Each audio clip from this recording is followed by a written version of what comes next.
Sveiki! Iš savo kūrybos dirbtuvių, iš savo kūrybos kalvės mes pradedame laidą Aplink Žemaitiją.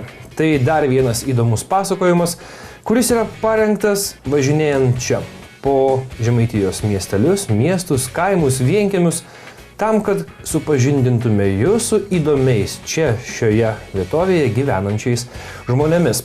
Šiandieną, kaip reta, tačiau mūsų laidoje ne vienas, o net pora pašnekovų. Tai šeima, kuri jau daugelį metų savo gyvenimą sieja su žirgais. Apie tai, ką rodysime visiškai netrukus, kviečiu žiūrėti trumpame anonse.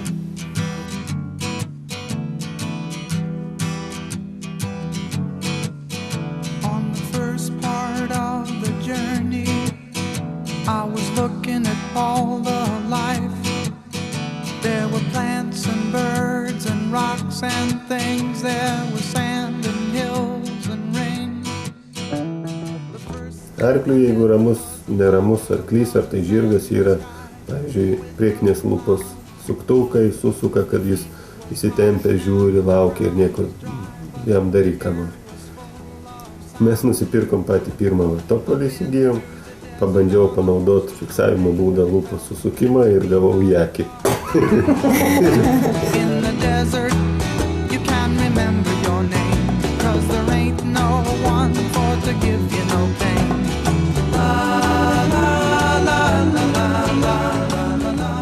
Sigita ir Saulius Lečkauskai. Kaip jie patys save įvardina, esti netradicinė šeima, o plius turi ir netradicinių pomėgių. Visas jų darbas, hobis ir užsiėmimas šalia esančiame ūkyje augantis žirgai. Artimiausią laidą Aplink Žemaitiją kviečiu žiūrėti visus gyvūnų mylėtojus, nes šiandieną mūsų laidoje bus betarpiškai prisiliesta prie šių nuostabių padarų. Tai yra žirgų.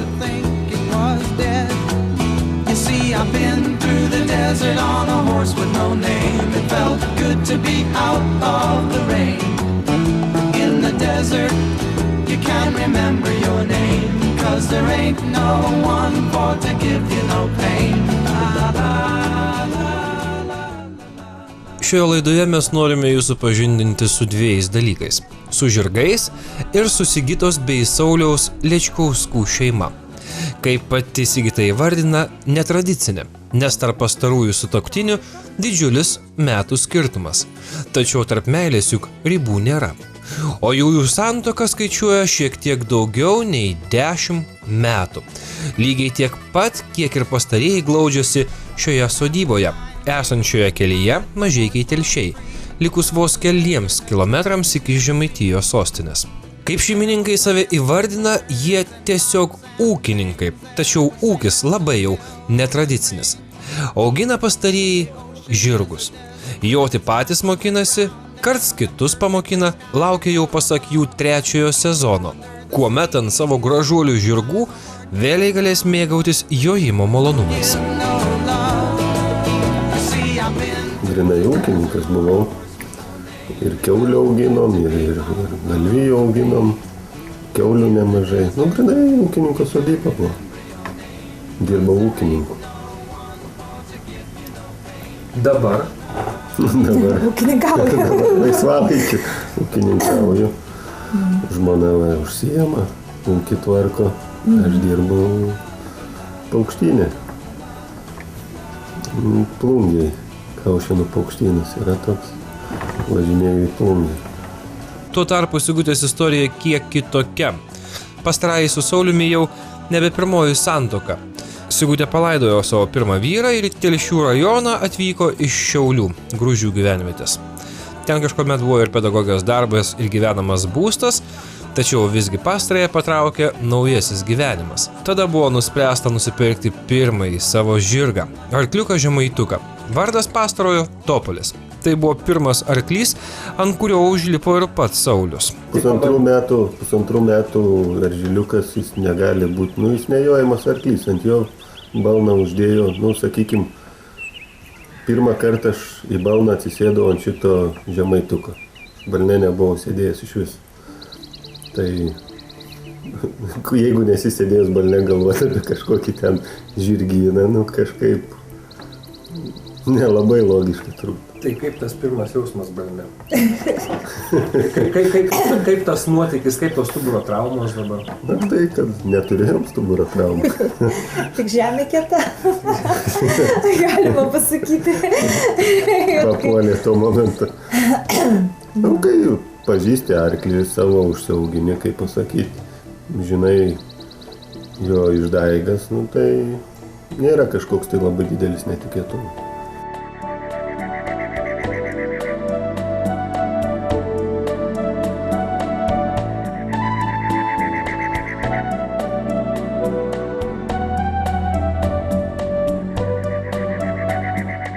Palyginus, kas čia eina pagal tą proto skalę, delfinas, šuo turbūt ir žirgas, arklys. Tai apie gyvūnas. Tai tiesiog tikrai labai protingas. Labai jaučia žmogų, labai jaučia tiesiog jo nuotaiką, jo fizinį stovį. Nes, pavyzdžiui, pas mus net su negalio vaikučiai atvažiuoja iš negalios centro, užvažiuoja, tai tiesiog elgiasi visai kitaip. Jaučia labai ir žmogus bijo.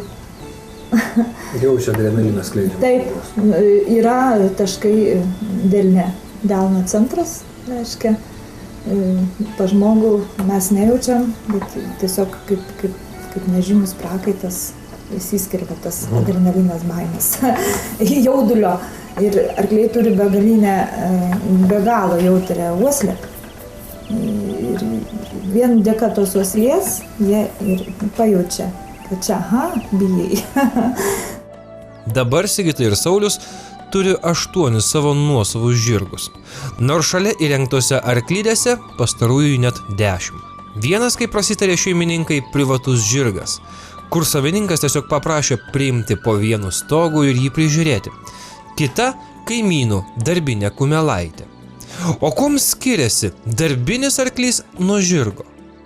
Galima ir iš tų paprastų arklių, sakysim, atrinkti dailesnį arklį, jį atitinkamai prižiūrėjus, jis darysis panašus į žirgą.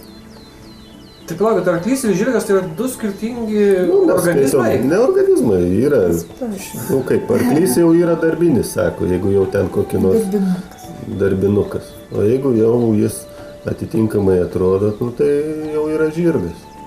Tai ta prasme dabar jūsų laikomi žirgai, jie plūgo netempia gyvenimą? Ne. Ir netemps? Aš manau, kad senatvėj. Ne, yra... Dabar technikos amžius. Yra žirgai, kurie ir fiziškai nelabai patempia. Žemaitukui galėtum išmokinti ir kabinti plūgelį. Čia nėra kažkokios problemos, bet jie, aš manau, kad netemps. Pagrindinė žirgo paskirtis – jojimas. O jojimas tai šio gyvūno valdymas bei treniravimas raiteliui sėdint ant žirgo nugaros. Jojimas susijęs su pramoga, poilsiu, sportu, keliavimu ar kai kurių susirgimų gydymu. Jojant raitelis valdo žirgą savo kūno judesiu bei papildomo tam specialiai pritaikyto inventoriaus pagalba. Šis sakinys paskaitytas iš laisvosios enciklopedijos Wikipedia. Ir štai šiame sakinyje mes išgirstame žodį sportas. O mūsų pašnekovai – sportininkai? Mes ne sportininkais, negaliu teikti, kad sportininkai. Na, kaip, jeigu jojam, tai gal ir sportuojam, bet palyginus nedaug mes jojam. Bet galiu pasakyti, kad tai yra sportas. Mes varžybas vežam, bet dalyvauja mūsų žirgais kiti. Raiteliukės, dažniausiai mergaitės. Ir raiteliukas, Edvardas. Mes pradėjom pagal savo turimą situaciją, kadangi neturim maniežą, neturim tokios superinės aikštės, smėlio aikštės, kur galėtų judėti arkliai laisvai su raiteliais. Tai mes pradėjom pagal savo galimybės dalyvauti, pamėginti ruošti žirgus ištvermei. Iš pradžių pradėjom nuo pačių stipriausių žirgų, nuo žemaitukų. Va. Bet mūsų nuomonė, kad jie tikrai labai stiprus, tik tai tie, kad jie yra poni klasės arkliukai, tai klasė priskiriami pagal savo dydį. Ir sugebėdavo varžybose tarp visų žirgų bėgti. Taip, ir Pavyzdžiui, Žemaitijos taurėje Rudaičiuose pernai tarp visų žirgų prizininkas buvo. Antras Žemaitukas. Topolis mūsų buvo jo. Prizininkas. 20 km. Bėgo su trakėnais, su arabais. Reiškia, Tai tokio žemo ūgio, nedidelio sudėjimo žirgų yra didelis pasiekimas. Ta prasme, 20 km žirgo irgi yra daug. Tai yra daug, bet Čia yra kaip ištvermės varžybos profesionalios yra jau 120 km. Bet niekas neleidžia bėgti, kol tu nelipi laipteliais, pradedi nuo 20, tada gali bėgti 40, bėgai 40, gali bėgti 80, ta prasme, negalima paimti žirgo ruošiu ir 120.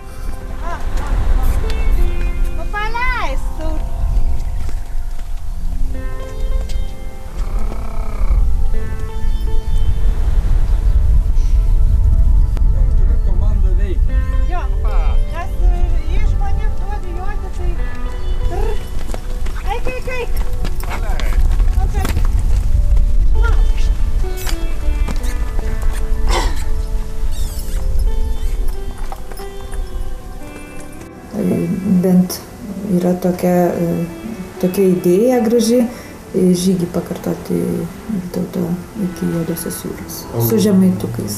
Taip. Ir dabar organizuoja, reiškia, planuojama apie 15 žemaitukų. Vis dėlto tai yra 1800 km ir planuoja Liepos mėnesį pradėti tą žygį apie 50 dienų. Tai vat, reiškia, gal kitas koks tai žirgelis trakėnas ar sakykime, rusų ristūnas ar Oldenburgas, sakykime, gal tokių atstumų ir nepajėgtų laukais, miško takeliais, paplentėm iki tos Juodosios jūros, o būtent, kad žemaitukas skaito, kad žemaitukas pajėgus tam reikalui. Na.